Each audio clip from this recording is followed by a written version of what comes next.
Eshitamiz. Bu she'rni hech qayoqqa chalg'imasdan, dunyo narsalarini o'ylamasdan, o'limingizni o'ylab eshiting. Qiyomatni eslasam goh. Dildan chiqar titrog'u sazo, farz qilgani Alloh taolo, mening qancha namozim qazo.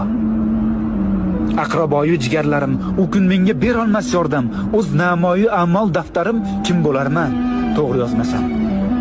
Tobut keldi ko'zim oldiga va bir o'zim yotguvchi qabr, munkar nakir kirib oldimga bitta savol beradi. So'ng yotarman tuproq ostida. Bir o'zimga ayon ahvolim. Zor yugursam dunyo qasdida, azob tortmay qolmaydi jonim. Umrimiz oz, juda oz. Mehmondirmiz dorul fanoga. Bu olamda yashaymiz biroz. So'ng ketamiz dorul baqoga. Har insonning dilida hadik, hammani jam aylagan mahshar shukr. Mo'min bo'lib tug'ildik. Bizga to'g'ri yashash yarashar. To'g'ri yo'lni unutmang.